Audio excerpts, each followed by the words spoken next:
और आपको सीधे लिए चलते हैं एक प्रेस वार्ता में जो कि इजरायली डिफेंस की ओर से की जा रही है। The importance of credibility. In the past, we had ourselves were fast to go to conclusion. This is why in this event we took the time. Took us more than 5 hours. We wanted to double check everything, make sure we're credible. Again, we wanted to double check everything, make sure we're credible, opposed to the other events that you mentioned. Now we want to answer your first question. I'm saying it again. What I understand the assessment is there were people in the parking lot, probably taking refugees or whatever that came into the parking lot, staying in the parking lot, not inside the hospital itself. This is what we understand. Then, what we understand, because the rocket's flight, due to the rocket flight, it was very, very short, because the launch has failed, the existence of propellant made a larger explosion than the warhead itself.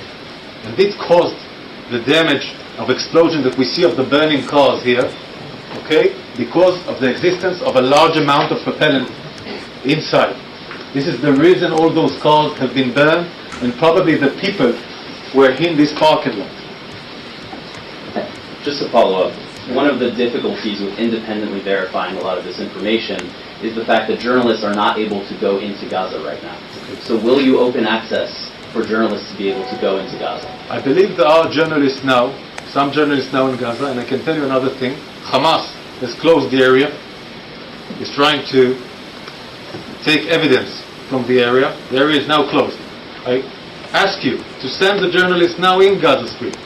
Go to the hospital, take evidence. ABC in panel. Yeah, good morning, thank you. President Biden says he's outraged, and so are millions of people, not just throughout the Middle East, but elsewhere in the world. Whoever was responsible for this, many will still conclude that if you weren't already bombing Gaza with thousands of strikes, there wouldn't have been so many people in the hospital, and this attack would not have happened. In other words, whatever justification, explanation you can put on it, many people are just going to conclude it's Israel's fault. I will answer, sir. Important question.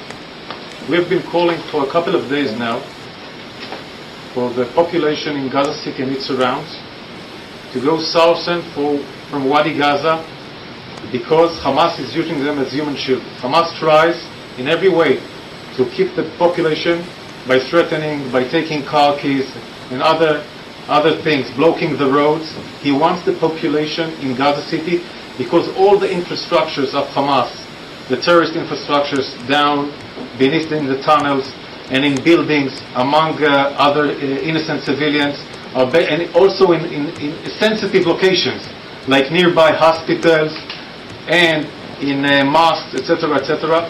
All of this logic is based that the population will be a human shield.